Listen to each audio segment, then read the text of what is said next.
Vamos abrir a palavra do Senhor no Evangelho de Mateus, capítulo 11. Você que tem nos acompanhado na exposição do Evangelho de Mateus, que temos feito desde o capítulo 1, já sabia que nesta noite nós continuaríamos a falar do capítulo 11 de Mateus. E nesta noite nós colocaremos a nossa atenção sobre os versículos 16 a 19. E somos surpreendidos no meio desta narrativa, no meio da história contada pelo evangelista Mateus. Nós somos interrompidos por uma parábola.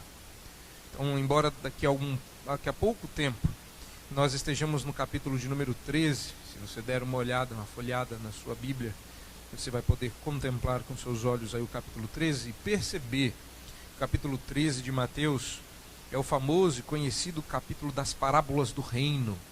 O Senhor Jesus está nos preparando para ouvir sobre o reino e muito especificamente. Mas aqui no capítulo 11, nós somos interrompidos na narrativa, naquele discurso que Jesus fazia a respeito de João Batista, pela parábola das crianças na praça. Você já conhece a parábola das crianças na praça? Aqui as crianças estão dizendo que sim. Muito providencialmente o Senhor colocou nesta noite a parábola das crianças na praça, uma vez que as crianças têm nos ajudado na direção do culto desta noite. Então, providencialmente, as crianças continuam sendo aí usadas por Jesus e nos auxiliando no entendimento das verdades do reino. Vamos ler o texto. Mas a quem hei de comparar esta geração? É semelhante a meninos que, sentados nas praças, gritam aos companheiros: Nós vos tocamos flauta e não dançastes, entoamos lamentações e não pranteastes. Pois veio João, que não comia nem bebia, e dizem: tem demônio. Veio o Filho do Homem, que come e bebe, e dizem: eis aí um glutão e um bebedor de vinho, amigo de publicanos e pecadores. Mas a sabedoria é justificada por suas obras. Vamos orar? Vamos fechar os nossos olhos. Deus amado, Deus bendito, nós agradecemos pela bênção e pela oportunidade que temos de ouvir a exposição da Tua Palavra. Pedimos que através desta parábola o Senhor nos fale esta noite. Abençoa o nosso coração e pela instrumentalidade do Teu servo fala-nos, para que seja a Tua voz a ser ouvida e seja o Teu povo a ouvi-la. E assim, ó Deus, saiamos edificados e o Teu nome engrandecido. No nome de Jesus nós oramos. Amém. Parábolas são um tipo muito específico de literatura nas Escrituras Sagradas. Elas não encerram muitas lições, a bem da verdade uma única lição geral, e tem uma comparação direta com o seu contexto.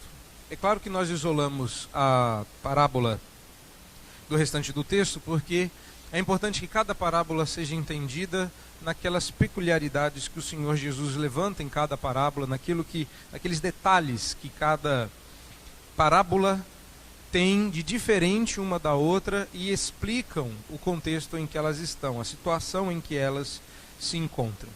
Eu ia usar as crianças saíram, sumiram, foram todas lá para cima.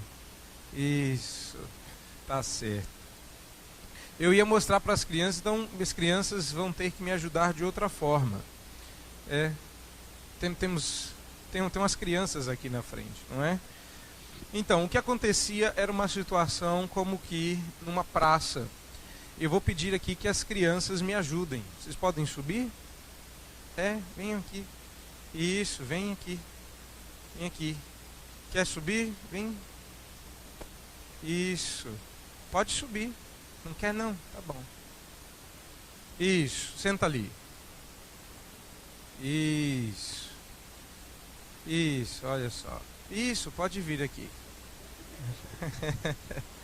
Muito bem, tá bom de criança. Se quiser mais alguma criança vir, é só vir.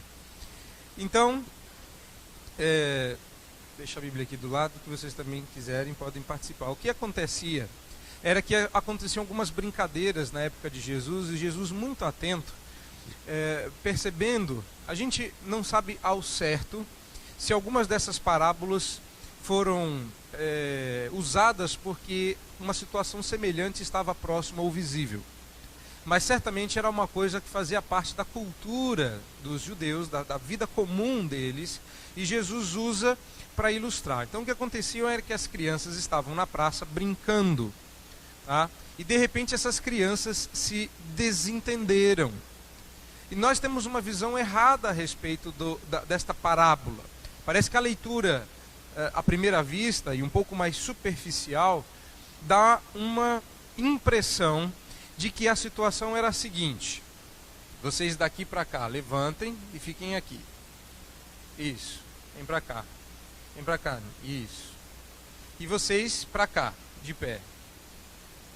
Vocês não vão falar nada, vocês só vão fazer o gesto. Não, fiquem de frente umas para as outras. E essas crianças estavam reclamando, façam como se estivessem reclamando com elas, brigando com elas. Isso.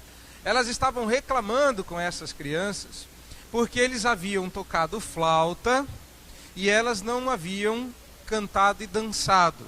A brincadeira era uma brincadeira de casamento. Então eles estavam brincando de casamento e de repente este grupo, essa é a primeira versão que nós temos quando nós olhamos para essa parábola, que havia um grupo de crianças, que elas estavam gritando umas para as outras. A segunda brincadeira foi a brincadeira do velório. Como os velórios na Judéia eram muito diferentes do nosso, eles acabavam se tornando brincadeira. E mais uma vez, agora esse grupo vira para esses e começa a falar, vocês chamam a atenção, isso, tal, porque vocês também não brincaram com a gente. Quando a gente estava brincando de funeral, nós cantamos lamentações e vocês não choraram. Obrigado. Mas o que acontece, na verdade, era uma outra situação. O que Jesus está ilustrando aqui é uma situação um pouquinho diferente do que acontecia nessa circunstância. Tá? Nós vamos pegar aqui um menino. Isso. E nós vamos pegar outro menino. Isso. E vai juntar todo mundo aqui. Todo mundo aqui. Vem para cá. Isso. E essa era a circunstância. E as crianças, aí vocês aí de trás levantem para fazer volume. Isso. Agora todos vocês vão apontar para esses dois, ralhando com eles, porque eles eram os únicos que não estavam brincando direito. Vamos lá? Vocês fizeram tudo errado. A brincadeira não teve graça, porque, agora já estou dando a interpretação, prestem atenção. Porque João Batista e Jesus, uns dois sem graças, esse ele gostou, né? João Batista e Jesus, dois sem graças, não estavam no grupo, porque eles cantaram músicas de casamento e eles não quiseram participar da brincadeira de casamento. E aí depois vocês cantaram lamentações, faz assim, vai, todo mundo isso, cantaram lamentações e eles sorrindo, mostra para vocês estão sorrindo. Isso. E esse é um problema que causou muito constrangimento para esses dois aqui. Porque as crianças estavam achando ruim, acha ruim de novo, acha ruim, porque eles não estavam participando da brincadeira. Muito obrigado, podem se assentar, as crianças podem voltar para os seus lugares, obrigado pela participação. Essa é a história que Jesus está nos contando aqui, nesta parábola. Então eu peço que você aí, pai, mãe, está recebendo sua criança de volta, deixa a Bíblia aberta aí, em Mateus 11, 16 a 19, porque você precisa compreender essa parábola, e as crianças que já participaram, já tiveram aí uma ideia da situação de casamento e de funeral, que eram brincadeiras que elas estavam brincando já com a correta interpretação. Eu quero que você note algumas coisas aqui, tá? Primeiro que essa é uma ilustração, Jesus está ilustrando uma situação. Essa situação foi causada pelo constrangimento da pergunta dos discípulos de João. Tá? O contexto em que nós estamos é o capítulo 11, no verso 2, João ouviu no cárcere, João estava preso, e ouviu lá na prisão, lá no cárcere, que Jesus estava fazendo algumas obras, repare, no refrão. O que é que está sendo repetido neste texto? Tá? Você vai ver, por exemplo, que no verso 2 são as obras de Jesus que incomodam João. Jesus explica que as suas obras devem ser ditas em termos bíblicos. E Jesus termina esta parábola fazendo uma referência às obras que justificam a sabedoria no verso 19. Tem que mostrar aí para a sua criança, senão ela não vai entender. Mostra aí que a palavra obras aparece no verso 2, aparece no verso 19. Não é usado a palavra obras aí, mas são para as obras de Jesus que Jesus aponta para explicar a João o que estava acontecendo no verso de número 5. Tudo isso no capítulo 11. A partir do verso 7, Jesus começa a explicar para aqueles que estavam vendo ali aquela situação, tá? Pelo contexto e pelo que a parábola nos aponta, muito provavelmente os fariseus estavam ali também assistindo aquela cena, e Jesus começa a falar do reino dos céus. Confira no verso 11. Então, no verso 11, Jesus faz uma referência aberta ao reino dos céus e localiza João Batista no reino dos céus e o coloca fora. Reparou? João Batista é o último dos profetas do Antigo Testamento. O que Jesus está fazendo é inaugurando uma nova era, o reino dos céus, aquele reino que ele, como rei, veio estabelecer. No verso 16, então, Jesus abre espaço aí para uma correta interpretação, essa que eu acabei de dar no final, que as crianças estavam achando ruim com as duas crianças que não estavam brincando, e essas duas crianças eram Jesus e João Batista. Como é que a gente sabe disso? Verso 16, olha lá, mas que hei de comparar esta geração. A quem hei de comparar esta geração? Repare que João e Jesus estão fora desta comparação. Ele está dizendo que a presente geração é semelhante a meninos que gritam aos companheiros. Reparou? A presente geração é comparada, aqui ó, para você lembrar, ao grupo que achava ruim. E eles gritavam aos companheiros. Jesus nunca se viu distante do seu povo. O Evangelho de João diz que ele veio para os que eram seus, mas o que aconteceu foi que os seus não o receberam. Então Jesus estava dizendo, eu sou companheiro de vocês, assim como João Batista também é. Mas vocês estão brigando conosco. E vocês são semelhantes àquelas crianças que a gente de vez em quando vê na praça brigando uma com as outras, porque não entrou na brincadeira. Se você é pai e é mãe, já recebeu os amigos de seus filhos em casa quando eles eram pequenininhos, você vai ver que de vez em quando acontece essa rixa, essa briguinha, que vem sempre alguém dizer, pai, mãe, ou tio, tias, não estão brincando disso que eu quero brincar, ou eles não estão deixando eu brincar com eles.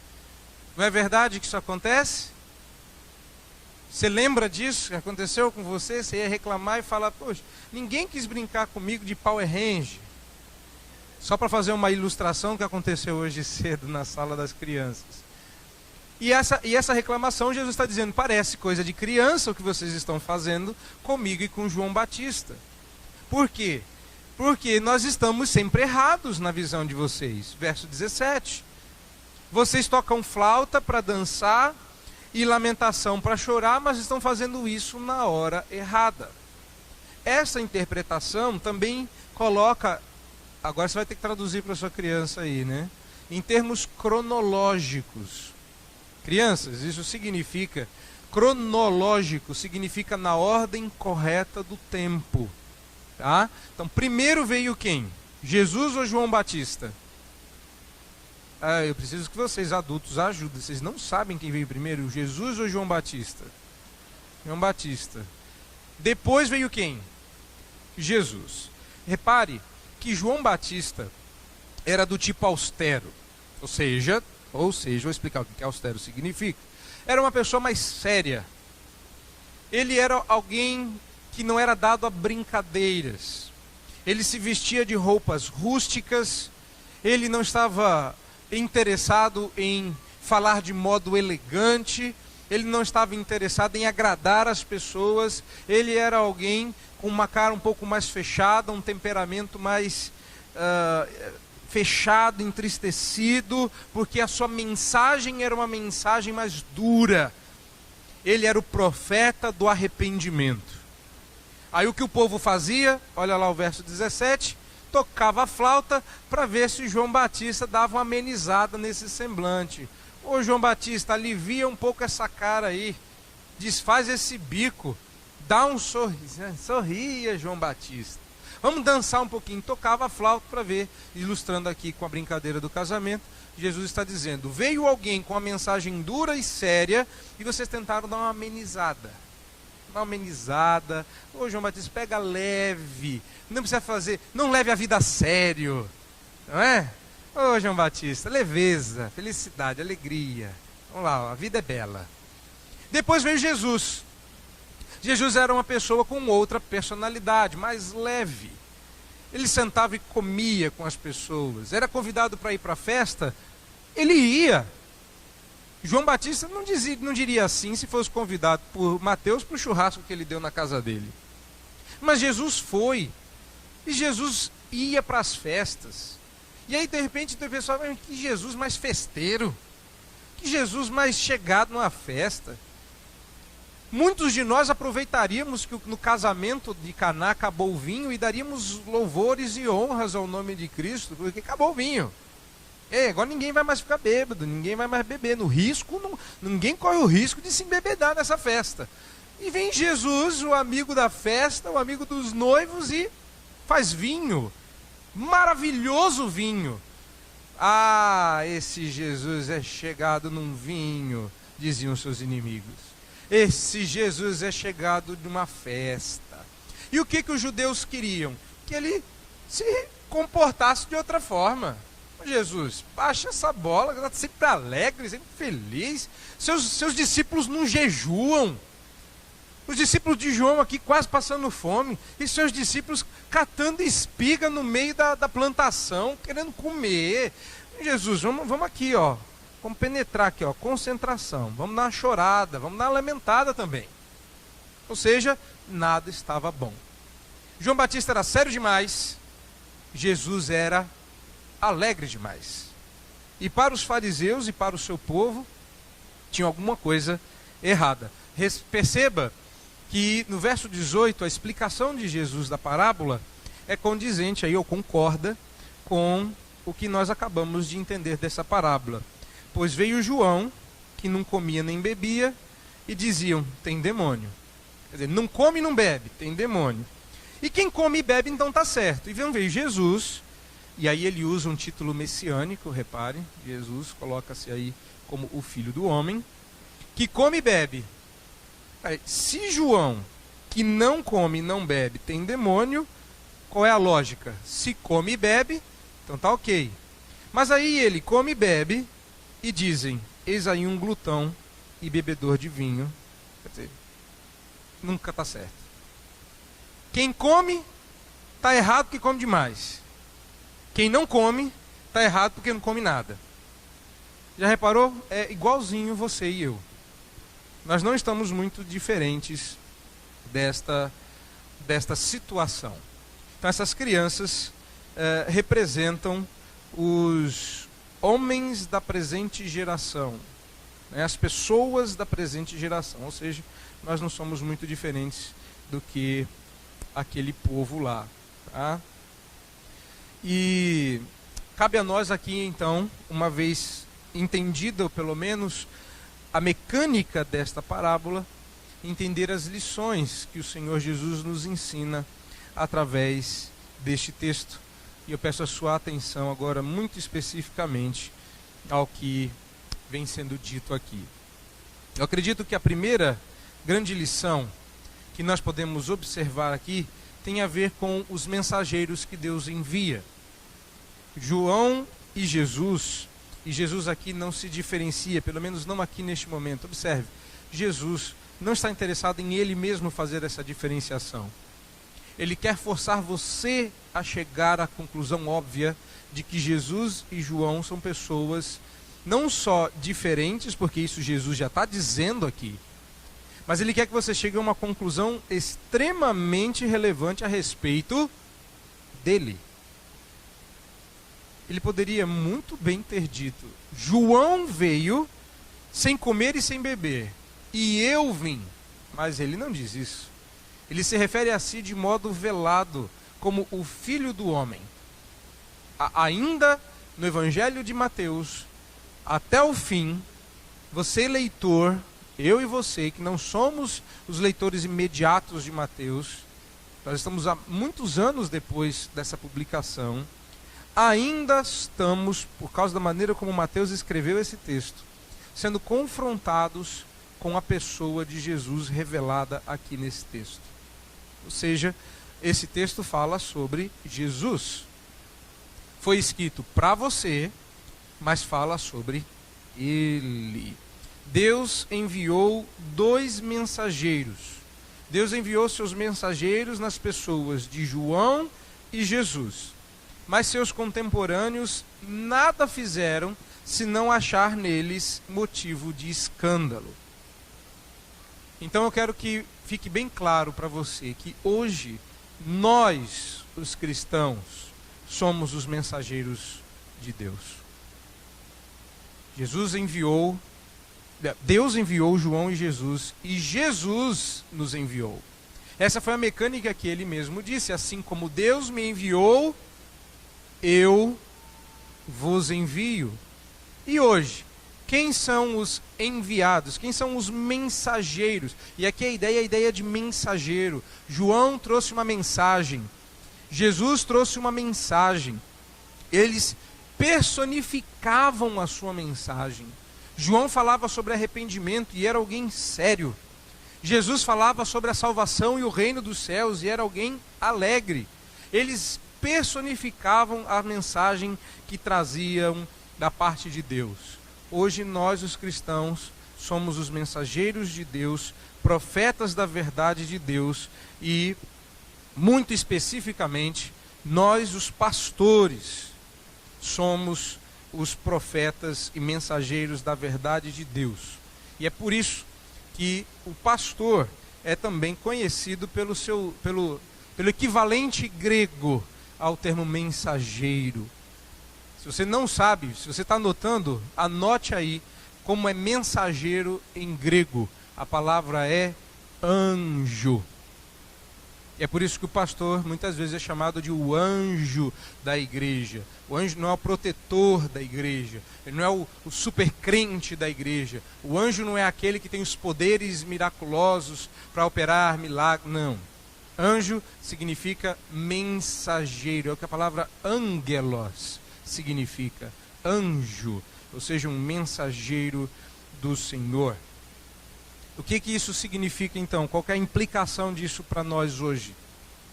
Deus enviou João e ele era sério e o mundo queria que ele sorrisse. Enviou Jesus, Deus enviou o seu filho e ele sorria e o povo queria que ele parasse de sorrir. Pare de mostrar esses dentes aí. Qual que é a implicação disso? Deus usa diferentes personalidades, diferentes pessoas com diferentes características para levar a sua mensagem. Eu sei que nós criamos um padrão e nós esperamos que as pessoas se encaixem nesse padrão. A coisa é tão grave, tão complicada, que quando alguém se comporta de uma determinada maneira, nós já conseguimos enxergar nela que ela seja um pastorzinho. Tem todo jeito de pastor. Agora, se você olhar bem para esse texto, você vai descobrir que não existe jeito de pastor. E João não tinha um estilo de mensageiro. E Jesus era totalmente diferente de João. Agora, se você pega os profetas do Antigo Testamento, veja como eles eram diferentes entre si. Veja Isaías. Isaías, com a sua elegância, com o seu hebraico complicado, cheio de poesia, um hebraico bem escrito, elegante. Você tem dificuldade de ler até traduzido para o português. Agora você pega Amós. Amós vai direto no ponto. Vocês são tudo sem vergonha. Amós não tem papo na língua. Ele é um homem simples, boieiro, chega e fala: ah, isso aí, falei. Isaías não. Você pega Jeremias.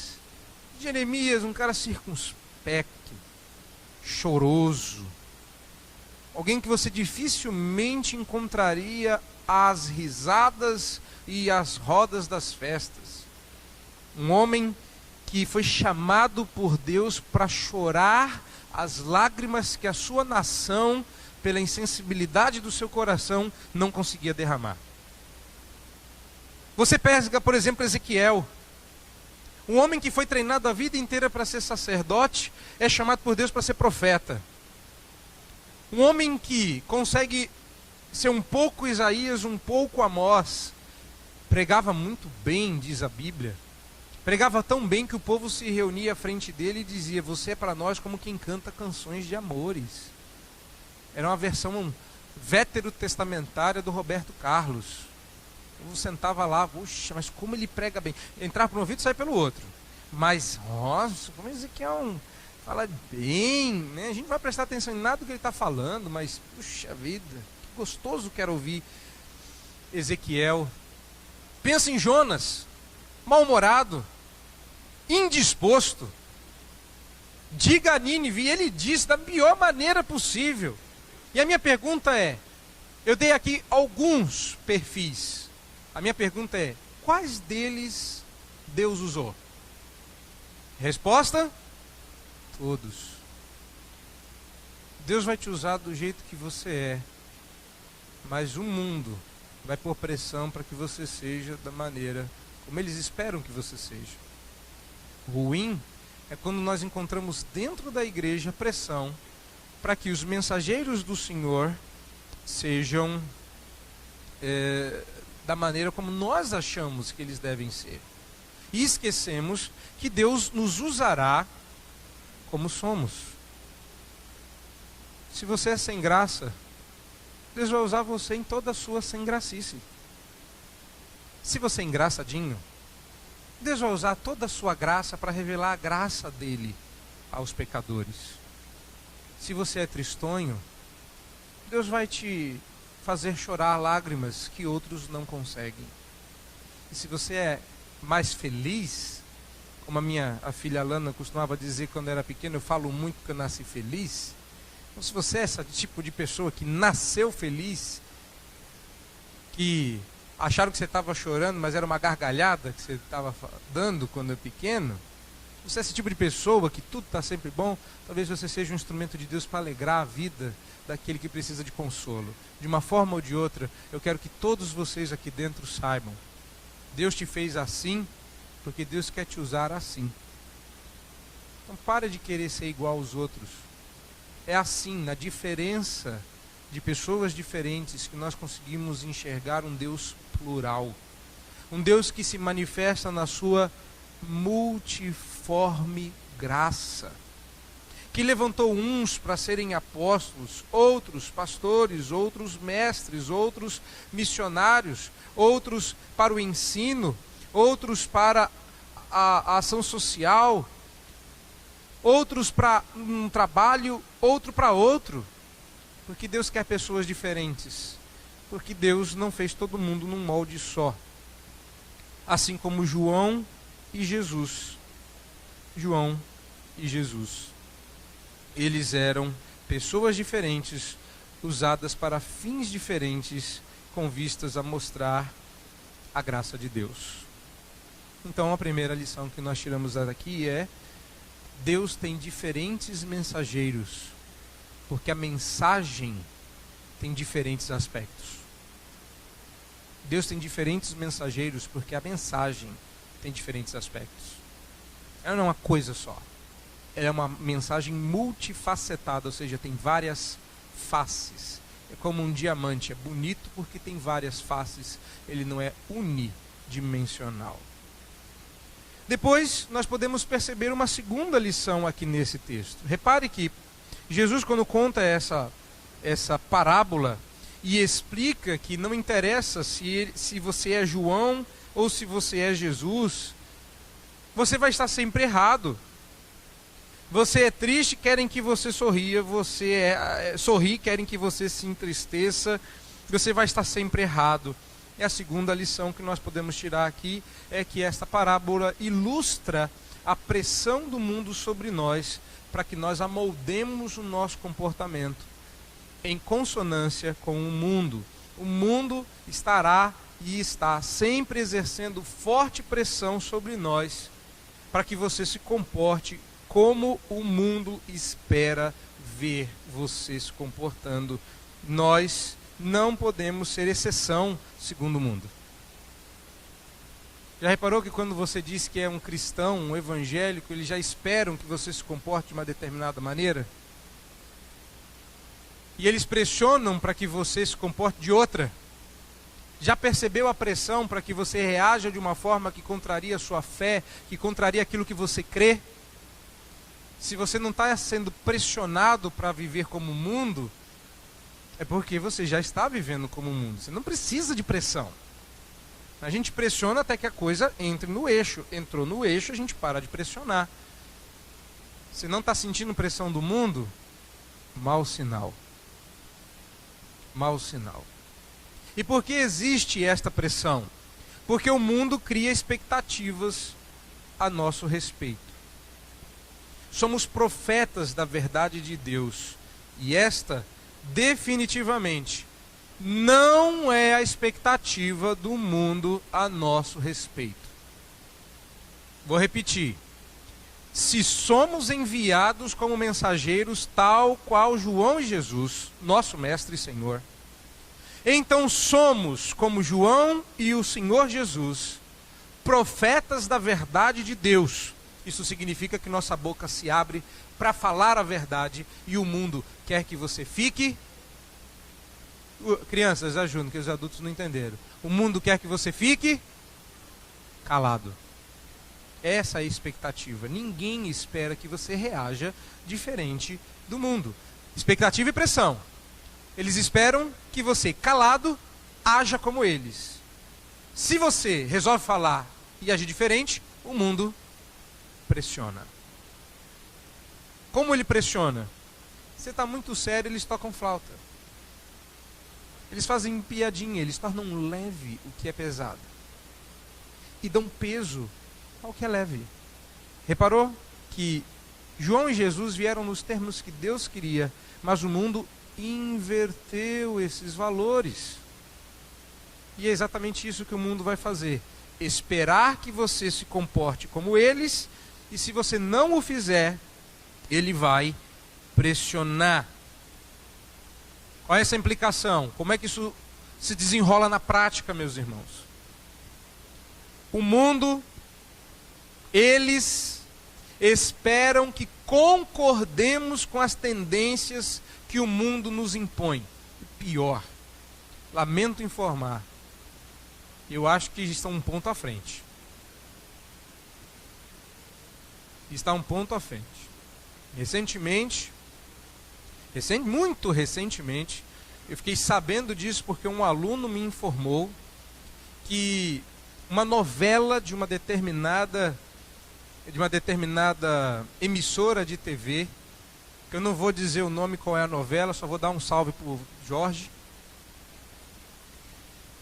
E nós temos um diácono, chama Jorge aqui, não sei se vocês sabem. E Me disseram que foi o pior ibope da história das novelas, porque os evangélicos se recusaram a assistir. Alguns evangélicos se recusaram a assistir novela.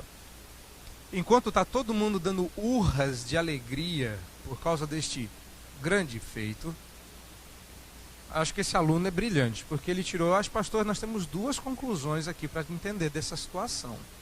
Os evangélicos prepararam um boicote, porque era uma novela abertamente espírita, contrariando a nossa fé, ridicularizando os evangélicos, fazendo piada do evangélico em rede nacional. Então os evangélicos recrudesceram e disseram, não vamos assistir, o ibope caiu e a novela será encurtada. Vão diminuir o tempo da novela, porque ela não está dando ibope. Falou, pastor, eu tiro duas conclusões. Primeira conclusão que eu tiro, e é uma conclusão muito ruim: evangélicos assistem novela. Essa é a primeira conclusão, que a gente passa desapercebido. Só que essa é uma conclusão que, pelo amor de Deus, irmão, cai a sua ficha. Faz plim-plim aí na sua... Não plim-plim, né? Que plim-plim a gente acaba dizendo o que é. Mas cai a ficha aí na sua cabecinha, muitas vezes oca. Por que você está gastando tempo com essa porcaria?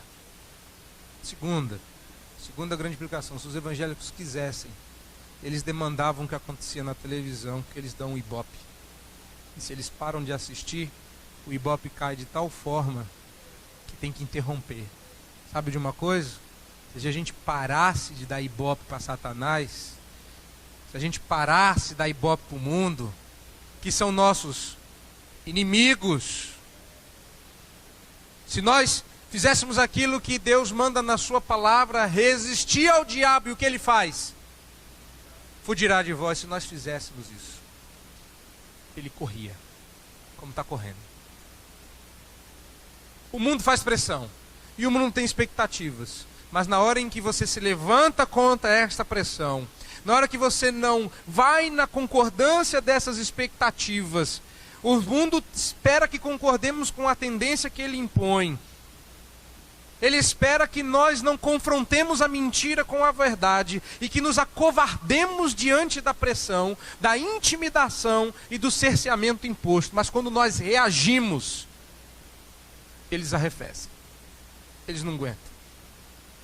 Porque quando nós olhamos para o mundo que pressiona e cria expectativas impondo o temor de homens, nós temos que nos lembrar que enviados para um mundo onde nós teremos aflições, o Senhor Jesus nos diz, tenham um bom ânimo, porque eu venci quem? O mundo. Covardes não entram no reino dos céus.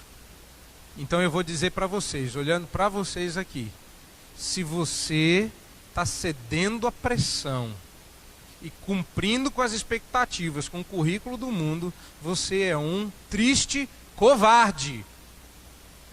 Se você não tem coragem de desligar a sua televisão na hora em que eles ridicularizam a sua fé, e não tem coragem de reclamar, de alçar a sua voz contra a mentira e confrontar o pecado, você é um triste e inútil covarde, criancinha, que só tem voz quando se junta com a turma para zombar daqueles que não se comportam do jeito que você acha que devia se comportar. Porque sozinho você não vale muita coisa. Mas quando eu olho para as Escrituras, eu vejo que foram homens sozinhos que fizeram grandes diferenças. Porque quando Daniel foi sozinho para a cova, é que ele se encontrou com um anjo. Quando aqueles 3 rapazes foram sozinhos para a fornalha, é que eles se encontraram com um mensageiro do Senhor. Foi quando Ló sozinho enfrentou a sua cidade, Deus o resgatou. Foi quando Abraão desceu sozinho para livrar o seu sobrinho das garras dos reis ao seu redor, que Deus deu vitória. E quando eu olho para a cruz, eu vejo um homem sozinho. Não tinha ninguém ali. E ele diz isso.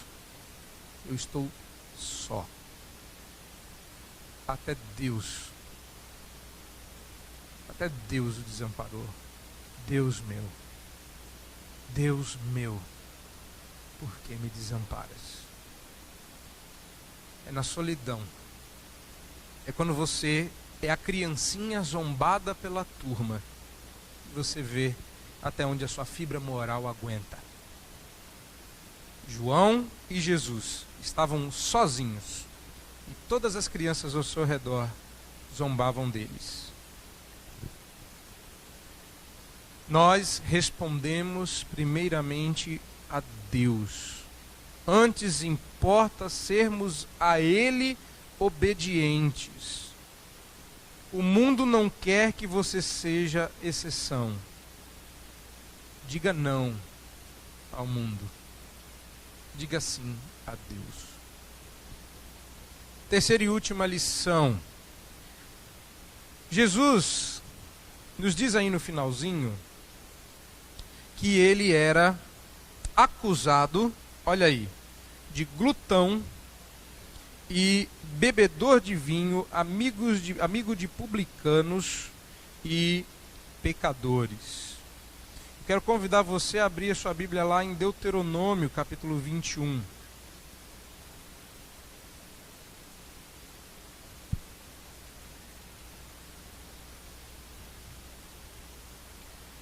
A gente olha assim e fala, os discípulos de Jesus são iguais a Jesus. A gente acha isso bonito. Olha a acusação que eles estão fazendo a Jesus. Ele é beberrão, glutão, amigo de publicanos e pecadores. E a gente passa despercebido. É que ele gostava de beber, ele gostava de comer, uma pessoa normal.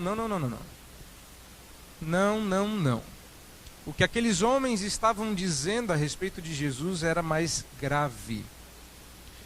Se você abriu aí em Deuteronômio 21 e não sabe qual versículo ler, é o verso 20 e 21. Acompanha na sua Bíblia aí de Deuteronômio capítulo 21, verso 20 e verso 21. Eles dirão: este nosso filho é rebelde e contumaz, não dá ouvido à nossa voz, é dissoluto e beberrão. Então, todos os homens da sua cidade o apedrejarão até que morra. E assim eliminarás o mal do meio de ti. Todo Israel ouvirá e temerá. Esse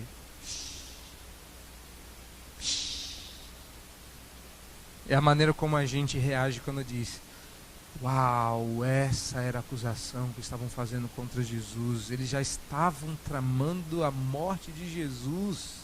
Sim. Jesus sabia que o plano deles era mais terrível do que uma simples acusação do tipo, ele gosta de comer e João Batista não. A acusação de João Batista é, ele tem demônio. Mas a acusação de Jesus é, ele merece morrer. Quando Jesus diz, eu sei muito bem do que vocês me chamam, e eu acho que vocês também sabem muito bem e que a lei de Moisés diz de pessoas que precisam, que precisa acontecer com pessoas acusadas disso aí. Vocês acham que eu não sei? Eu acho que muitos de nós não sabiam que glutão e bebedor de vinho tem que ser apedrejado até a morte. E a gente fica com muita dosinha de quem tem problemas com álcool, não é? Ai, que dozinha, come demais, bebe demais, é doente. Sabe como é que curava essa doença lá em Israel? A pedrada. Não era sopa de pedra, não. Era pedra até você virar sopa. Era isso que estavam dizendo a respeito do seu Senhor. É sério ou não é? É ou não é? Sim. Sim. Os insultos do que os judeus lançavam sobre Jesus não eram inofensivos. Você estaria disposto de enfrentar a morte para viver uma vida diferente? Que vida diferente? Terceiro e último ponto. Os mensageiros são instrumentos nas mãos do Redentor. Sim, Redentor. Deus quer salvar e vai fazê-lo por seu intermédio. O Redentor criou subredentores debaixo de si, para que sejam seus mensageiros. E é por isso que Jesus termina dizendo o seguinte: mas a sabedoria é justificada por suas obras. São duas coisas extremamente relevantes que Jesus diz aqui, eu quero a sua atenção. Primeiro, que quando ele fala a sabedoria é justificada, ele não está falando que conforme você observa as minhas obras, você percebe a sabedoria, ou seja, a sabedoria é evidenciada, a sabedoria é mostrada pelas suas obras, ou seja, pelas minhas obras vocês podem ver que isto é um reflexo da sabedoria de Deus. A coisa é um pouquinho mais grave. Assim como a acusação dos judeus era grave, do tipo, ele é beberrão e comedor, Jesus está dizendo, ok, agora olha para as minhas obras e vejam se não são as obras da sabedoria que Provérbios disse que seria. Eu sou, Jesus está dizendo em outras palavras, eu sou a sabedoria de Provérbios encarnada. A sabedoria justifica-se a si mesma pelas suas próprias obras. E nós sabemos muito bem que só há um que justifica.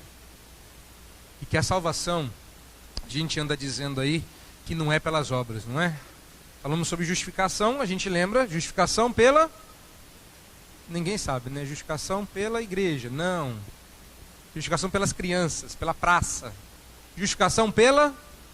Que bom, vocês sabem. Justificação pela fé. A sabedoria é justificada, agora dá uma olhada aí. É pela fé? Eu aprendi na igreja que a justificação era pela fé, e eu estou lendo aqui que a sabedoria é justificada por suas... e agora? Como é que explica isso? É pela fé ou é pelas obras? Vamos fugir pela tangente? Vamos chamar Tiago? É pelas duas? Não, não é assim não. Tiago vai vir aqui daqui a pouco, o da Bíblia. E ele vai sim aparecer, mas não é agora. Porque sim, de fato a gente aprendeu certo que a nossa salvação não é feita pela justificação operada pelas nossas obras, mas definitivamente justificação é pelas obras. Eu vou repetir, pra você prestar bastante atenção. Justificação definitivamente é pelas obras de Jesus, não suas. Você é justificado pela fé, mas a justificação não acontece sem que haja obras. E estas obras são as obras de Jesus. E agora Tiago aparece. Porque no texto de Tiago, Tiago vai nos apontar justamente o que está escrito aqui. Fé sem obras é morta. Ou seja, se há uma justificação pela fé, é porque antes alguém justificou aquele que crê por suas obras. Quem fez isso? A sabedoria, segundo Jesus. Ele está dizendo, eu não faço coisas sábias, eu sou a sabedoria. Tudo que eu faço é um reflexo da sabedoria de Deus. Jesus está apontando para as suas obras, que testificam da sua divindade, e são comprovações inequívocas de que o que eles estão vendo está se cumprindo as profecias que no Antigo Testamento falavam a seu respeito. No final, repare, esse é o começo do fim do episódio com os discípulos de João e a turma que assistia. Jesus foi um maestro aqui nesse texto, um gênio. Aproveitou a pergunta dos discípulos de João, apontou para suas obras, pegou as obras, esfregou na cara dos demais e disse, as minhas obras falam de João, mas falam para vocês também. As minhas obras também falam para vocês. E as minhas obras, visto que elas são cumprimento de Isaías, não é isso? Nós não vimos lá que o versículo 5 é um cumprimento de Isaías 61, verso 1 e 2? Quando Jesus fala, as minhas obras tranquilizam o coração de João, essas mesmas obras, que apontam para mim como a sabedoria encarnada, constrangem vocês a se arrepender.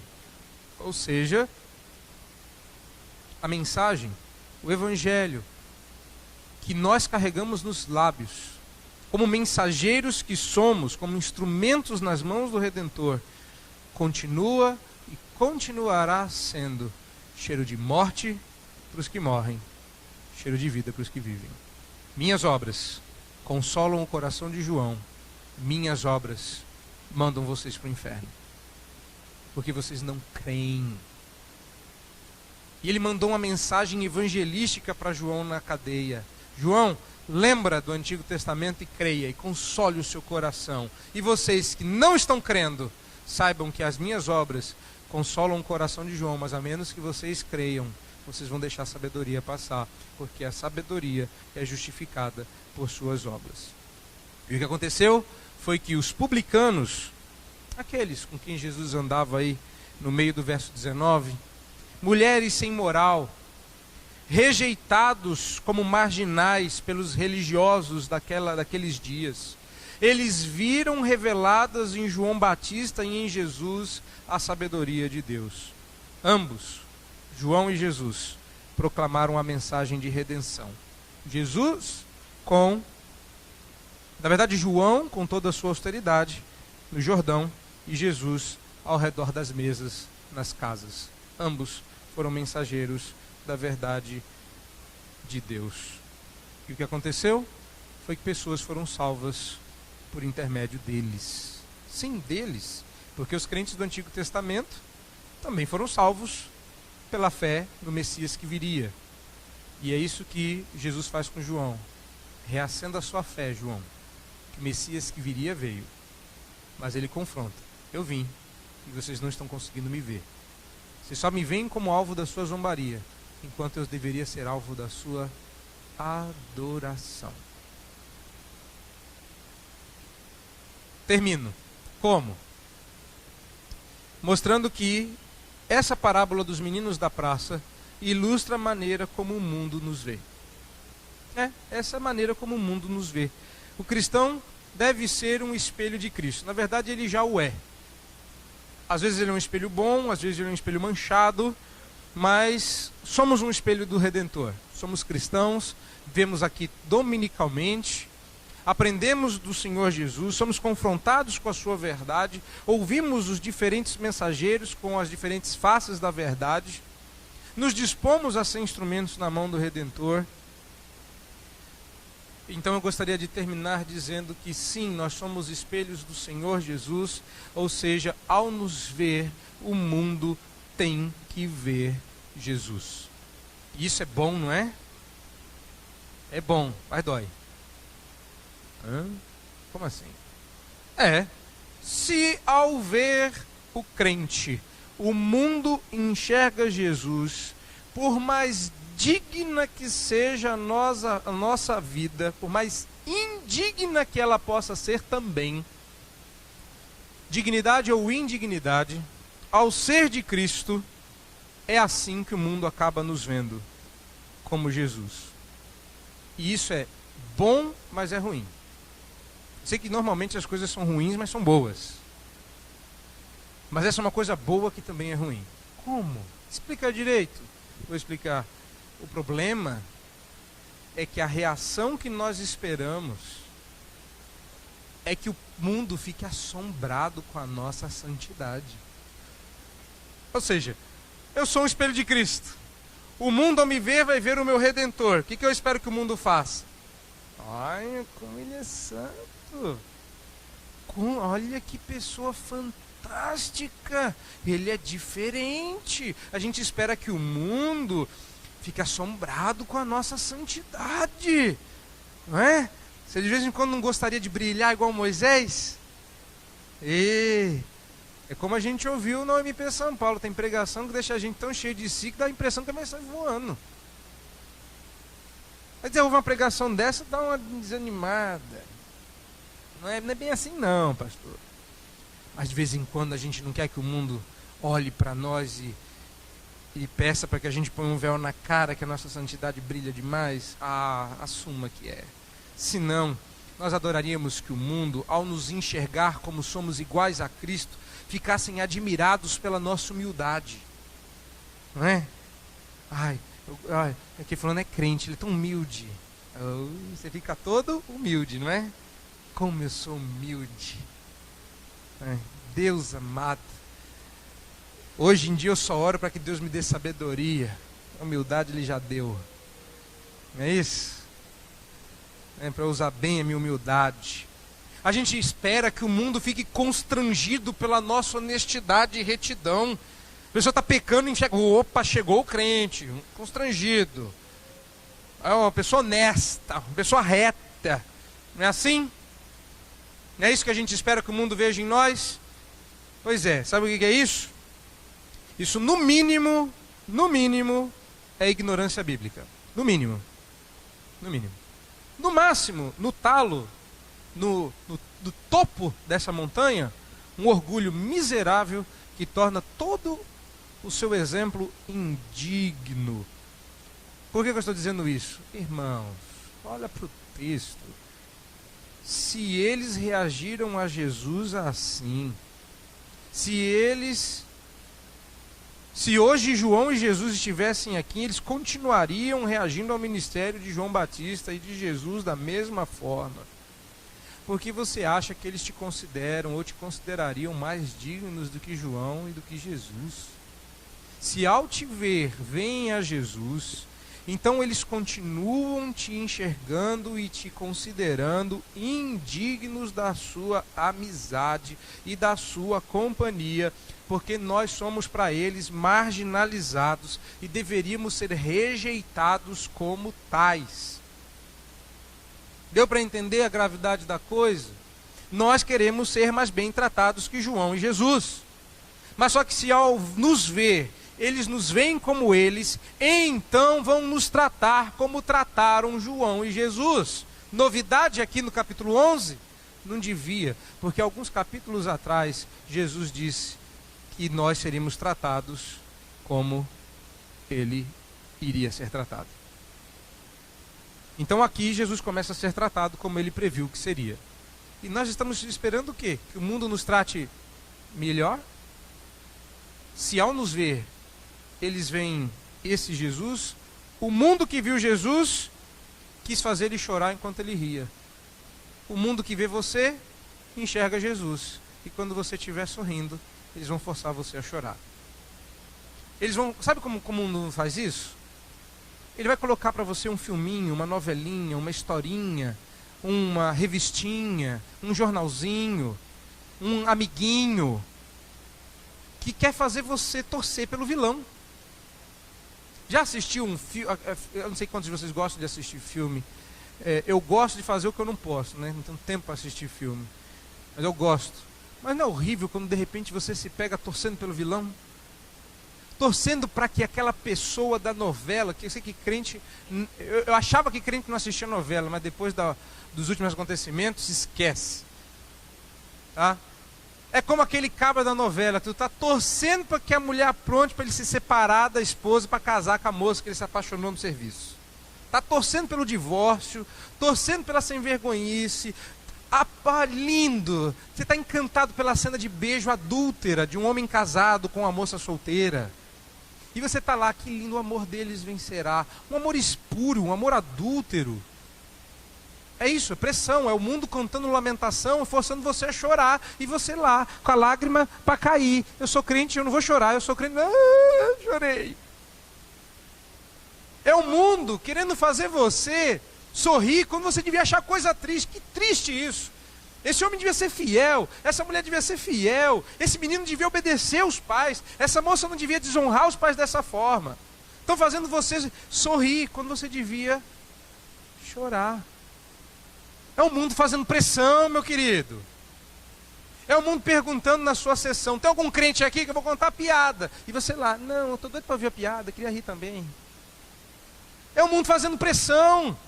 É o mundo enxergando Jesus e João e dizendo: se você ficar triste, a gente quer dançar. Se você dançar, a gente quer que você chore. É o mundo fazendo pressão. Então, fora o fato de que esperar reconhecimento do mundo é temor de homens, esperar que reconheçam nossa santidade é orgulho enrustido. Completa ignorância bíblica. Jesus nos advertiu que não receberíamos melhor tratamento do que dispensaram a Ele. E ao segui-lo, você deveria estar consciente disso. Não quer pressão? Não quer expectativas a seu respeito? Não quer passar pelo constrangimento? Saia. É sério. Abandone a fé. Oi, visitante, muito prazer, que bom que você está aqui. Quer seguir a Cristo? Esses são os termos. Não, não quero. Vai embora, para de vir. Ô pastor, agora que a igreja está crescendo, a galeria está aberta, mas para com isso, pastor. Ameniza aí. Toca a flauta. Toca a flauta. Eu troco. Ó que eu toco, hein, irmãos? Ó que eu toco, não é flauta, mas eu pego um trompete aqui, eu toco. Não força a barra. Irmãos, se você não está disposto a seguir a Cristo nos termos de Cristo, espera que o mundo te ame, já dizia o apóstolo João que a amizade do mundo é inimiga de Deus. Mas se nós somos amigos de Deus, como nós costumamos cantar, então de quem nós somos inimigos? Do mundo. Do mundo. O que aconteceu? Ou estávamos surdos e não ouvimos a advertência quando Jesus disse, antes de começar a segui-lo, ou ficamos cegos, achando que as coisas mudariam com o tempo. Não. Eu espero que você não esteja nem surdo nem cego. E se você que está tendo o privilégio esta noite de ouvir o Evangelho e ainda não é um seguidor de Jesus, pensa bem no que você está se metendo. O mundo vai começar a te desprezar. Eu estou te convidando a ser inimigo de todos e nosso amigo. Amigo de gente como João Batista. Amigo de gente como o Filho do Homem. Amigo de gente como a gente. Mas se você não quer a nossa amizade, não quer o nosso trejeito, não quer os nossos gostos, não quer a nossa teologia, não quer a nossa doutrina, não quer a nossa vida, então não queira o nosso Deus, não queira o nosso céu, não queira a nossa companhia. É muito sério. A vocês que decidirem, não, eu topo, eu vou lutar com vocês. A peleja será dura, como nós cantamos, mas eu vou entrar nessa briga com vocês. Então, bem-vindo ao reino da luz, o reino dos céus, que logo, logo será explicado com muitas parábolas. Nós vamos entender essas parábolas, mas você vai saber que você faz parte do reino que essas parábolas ensinam. Se você decidir seguir a Cristo. Que Deus nos abençoe a todos. E que o aroma que você sinta esta noite seja o aroma da vida.